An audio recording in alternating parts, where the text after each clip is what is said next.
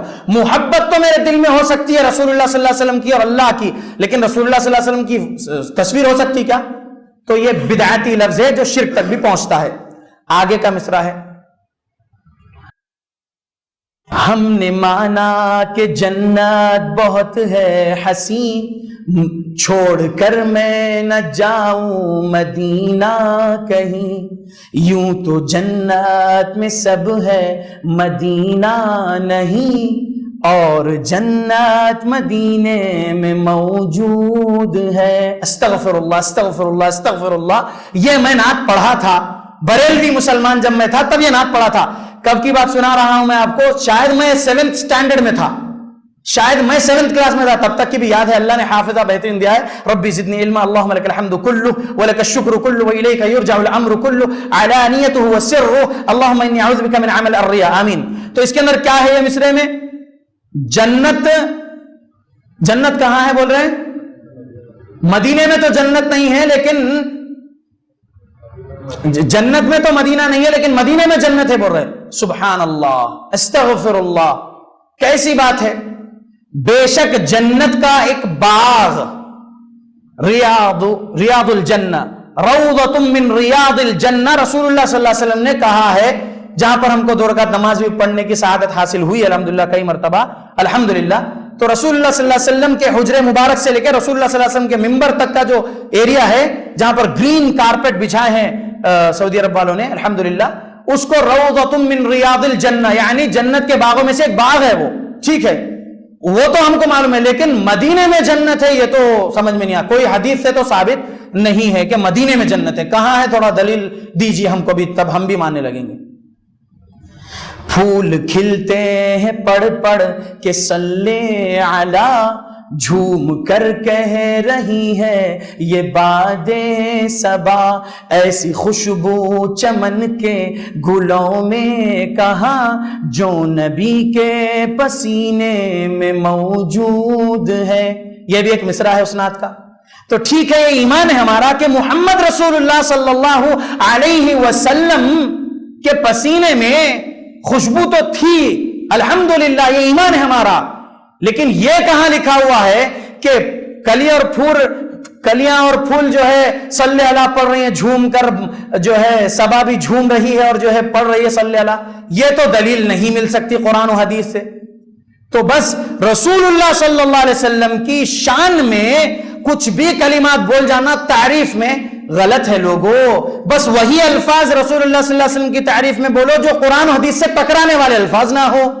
سمجھ میں آ رہا لوگوں اللہ کے نبی صلی اللہ علیہ وسلم کی حدیث، اے لوگوں تم اپنے دین میں غلو نہ کرو، تم سے پہلی قومیں اپنے دین میں غلو کرنے کے سبب ہلاک کر دی گئی، محمد صلی اللہ علیہ وسلم کا فرمان ہے یہ۔ تو لوگوں غلو نہ کرو، اللہ رب العالمین نے جو شریعت نازل کیا ہے قرآن و حدیث محمد صلی اللہ علیہ وسلم پر، اس شریعت اسلام کو صحابہ نے کیسے سمجھا اور صحابہ کی اتباع کرنے والوں نے جیسے سمجھا، ویسے ہم کو سمجھنا ہے اور قیامت تک کے مسلمانوں کو سمجھنا ہے ویسے ہی سلف صالحین کی سمجھ کے مطابق۔ سمجھ میں آ رہا لوگوں؟ غلو نہ کرو۔ اللہ رب العالمین نے رسول اللہ صلی اللہ علیہ وسلم کو جو مقام و مرتبہ دیا اس سے بڑا چڑھا کر نہ بیان کرو رسول اللہ کا مقام و مرتبہ۔ سمجھ میں آ رہا لوگوں؟ اللہ سے ڈرو جیسے ڈرنے کا حق ہے۔ لوگوں قسم اللہ کی، میں بریلوی تھا، میں سلام پڑھتا تھا، پڑھاتا بھی تھا، لیکن میں چھوڑ چکا ہوں وہ سب کام۔ رسول اللہ صلی اللہ علیہ وسلم کی شان میں کئی ایسے سلام میں پڑھتا تھا، سبحان اللہ، لیکن آج جب قرآن و حدیث کا صحیح علم ہوا فہم سلف کے مطابق تو معلوم ہوا کہ ہمیں وہی درود اور وہی سلام پڑھنا ہے جو قرآن اور صحیح حدیث سے ثابت ہے، اور کیسے طریقے سے پڑھنا ہے وہ بھی ہم کو جو سکھا دیا گیا ہے اس شریعت اسلام نے الحمدللہ۔ یعنی کھڑے ہو کر شہنشاہ والا سلام علیکم، دو عالم کے آقا سلام علیکم پڑھنے کی ضرورت نہیں ہے، مصطفیٰ جان رحمت پہ لاکھوں سلام پڑھنے کی ضرورت نہیں ہے، صحابہ رضی اللہ عنہ اجمعین نے ایسے سلام نہیں پڑھے ہیں رسول اللہ صلی اللہ علیہ وسلم پر، نہ صحابہ رضی اللہ عنہ اجمعین کی اتباع کرنے والوں نے ایسے سلام پڑھے ہیں، یا نبی سلام علیکہ یا رسول سلام علیکہ، ایسا سلام نہیں پڑھے ہیں صحابہ نے اور صحابہ کی اتباع کرنے والوں نے، بلکہ ہم ہر نماز میں التحیات پڑھ رہے ہیں یا نہیں، اس میں السلام علی النبی پڑھ رہے ہیں یا نہیں، السلام علیکہ ایھا النبی پڑھ رہے ہیں یا نہیں، درود ابراہیمی پڑھ رہے ہیں یا نہیں، التحیات میں پڑھ رہے ہیں الحمدللہ۔ تو لوگوں وہ درود وہ سلام جو نماز میں رسول اللہ صلی اللہ علیہ وسلم پر پڑھ رہے، وہ درود و سلام اللہ کے نبی تک پہنچا رہے ہیں اللہ کے فرشتے۔ ٹھیک ہے لوگوں، اللہ کے نبی بذات ہی خود ہمارا درود و سلام نہیں سنتے، فرشتے پہنچاتے ہیں۔ لوگوں محمد رسول اللہ صلی اللہ علیہ وسلم پر درود و سلام ہم نماز کے علاوہ بھی اگر پڑھ رہے ہیں، جیسا کہ بیان میں بیٹھے ہیں، نبی صلی اللہ علیہ وسلم کا نام آیا محمد، تو ہم صلی اللہ علیہ وسلم کہہ رہے ہیں یا نہیں؟ درود اور سلام ہو رسول اللہ صلی اللہ علیہ وسلم پر، کہہ رہے ہیں یا نہیں؟ ٹھیک ہے، تو یہ درود و سلام بھی فرشتے اللہ کے رسول صلی اللہ علیہ وسلم تک پہنچاتے ہیں۔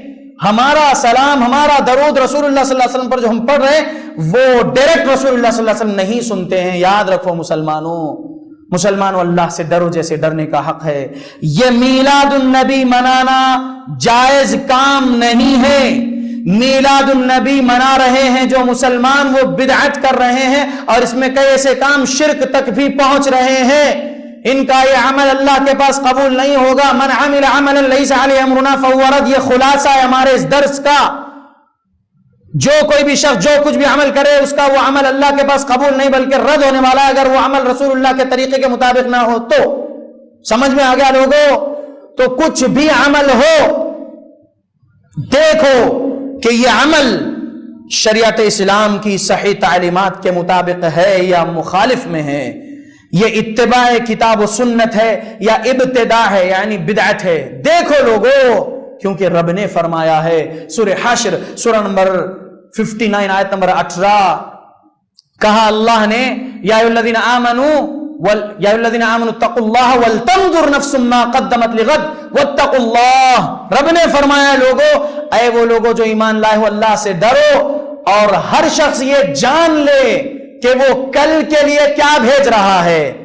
وَلْتَنْظُرْ نَفْسٌ مَا قَدَّمَتْ لِغَدْ، ہر نفس یہ اچھے طریقے سے دیکھ لے، جان لے کہ وہ کل کے لیے کیا بھیج رہا ہے۔ لوگوں کچھ بھی عمل کرنے کے لیے قدم بڑھا رہے ہو یا ہاتھ بڑھا رہے ہو یا اپنا جسم بڑھا رہے ہو ایک عمل کرنے کے لیے ثواب کی نیت کے ساتھ، وہ عمل کے لیے پہلے یہ تحقیق کر لیجئے کہ وہ عمل قرآن کی کون سی آیت کے مطابق ہے، وہ عمل احادیث صحیحہ کے مطابق ہے یا نہیں ہے۔